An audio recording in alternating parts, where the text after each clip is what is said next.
నేను నా ప్రచారంలో ముసలి వాళ్లను పలకరిస్తుంటే వారి ఆవేదన వింటుంటే నాకు చాలా బాధగా ఉంది. పెన్షన్లను కూడా రాజకీయాలు చేస్తున్నారని విమర్శించారు. పెన్షన్ల కోసం వెళ్లి ఏ ఒక్క ప్రాణం పోయినా అందుకు జగన్మోహన్ రెడ్డి బాధ్యత వహించాల్సి ఉంటుందని ఆమె అన్నారు. ఇప్పటికే ఈ రాష్ట్రంలో 30 మందికి పైగా వృద్ధుల ఎండలు వేడికి పెన్షన్ల కోసం వెళ్లి చనిపోయారని ఆవేదన చేశారు. రాబోయే చంద్రబాబు ప్రభుత్వంలో ప్రతి ఇంటికి సచివాలయ సిబ్బంది వచ్చి 4000 చొప్పున పెన్షన్ అందజేస్తారని, అందుకే ప్రతి ఒక్కరూ ప్రభుత్వం రావాలని కోరుకుంటున్నారని, అందుకే ఆశించండి, అభిమానించండి, దీవించండి. దర్శి అభివృద్ధికి నేను కట్టుబడి పనిచేస్తాను. మీ అభివృద్ధి బాధ్యతను నేను తీసుకుంటాను. మీ బిడ్డగా, మీ చెల్లిగా, మీ ఇంటి బిడ్డగా, గుర్తుపాటి బిడ్డగా మీకు మాట ఇస్తున్నాను. వచ్చే ఎన్నికల్లో సైకిల్ గుర్తుపై ఓటేసి నాతో పాటు ఎంపీ అభ్యర్థి శ్రీనివాస్ రెడ్డిని కూడా గెలిపించవలసిందిగా ప్రార్థించాను. ప్రజలకు నమస్కారం. నా అక్క చెల్లెలకు, అన్న తమ్ములకు, తెలుగుదేశం, జనసేన, బీజేపీ కుటుంబ సభ్యులకు అందరికీ పేరు పేరున నమస్కారాలు. ముఖ్యంగా మహిళలకు ఎంతో ఉత్సాహంగా అందరూ ఎండను సైతం నా వెంట ఒక మహిళా సైన్యం ఉంది. దర్శి నియోజకవర్గం అంతా మహిళా శక్తి నన్ను ముందుకు నడిపిస్తున్నారు. నేను దర్శి నియోజకవర్గ అభివృద్ధి కోసం నిరంతరం కృషి చేస్తానని మీ అందరికీ మాటిస్తున్నాను. నేను ఇక్కడికి పదవుల కోసం, పవర్ కోసం రాలేదు. ప్రజా సేవ చేయడానికి వచ్చాను. హనుమంతరావు గారు, మా నాన్నగారు గొట్టిపాటి నర్సయ్య గారు, అలాగే ఓటమి లేని నాయకుడు మా బాబాయ్ గొట్టిపాటి రాజు ప్రజా సేవలోనే ఉన్నారు. అదే వారి ధ్యేయం.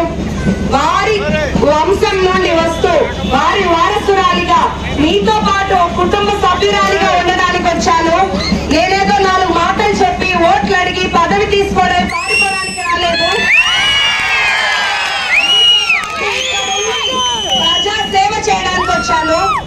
దర్శిలో అభివృద్ధి జరిగింది టీడీపీ హయాంలోనే నేను మీ అందరికీ గుర్తు చేస్తున్నాను. ఈ 5 ఏళ్లు అన్ని వర్గాల వాళ్ళు ఎంతో నష్టపోయారు. ప్రజలు ఎన్నో ఇబ్బందులకు గురయ్యారు. మా తాతగారి హయాంలో ఇక్కడికి కరెంటు సమస్య ఉంటే అది నిర్మూలించారు. అలాగే మా నాన్నగారు గొట్టిపాటి నర్సయ్య గారు 150 కాలనీలు ఏర్పాటు చేశారు. రాజకీయ నాయకుడి లక్షణం అంటి పెట్టుకుని 20 ఏళ్ళు ఇక్కడ ఉండటం కాదు, ప్రజల మనసులో ఉండటం అని నేను మీ అందరికీ చెప్తున్నాను.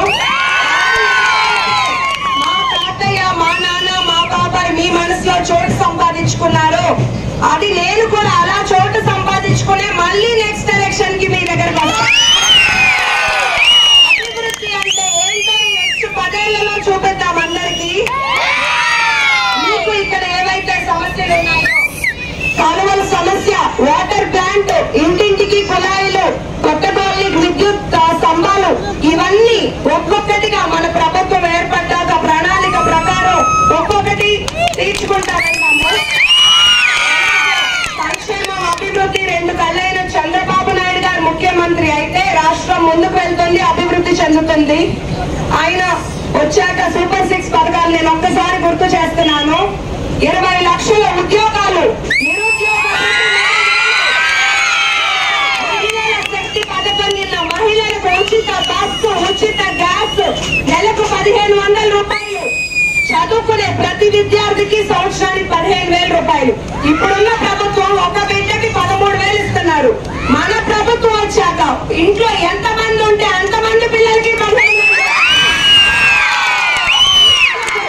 చట్టం, పెన్షన్ 4,000,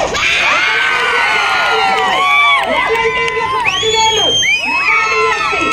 అంతేకాకుండా మీకు ఎప్పుడు ఏ సమస్య ఉన్నా మీకు నాకు మధ్య దూరం ఒక ఫోన్ కాల్ మాత్రమే గుర్తు పెట్టుకోండి.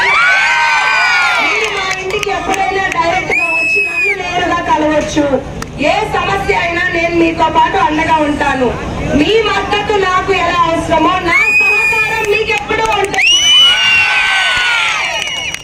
నన్ను మీ ఇంటి అమ్మాయిగా ఆదరించి సైకిల్ గుర్తుకు మీ ఓటేసి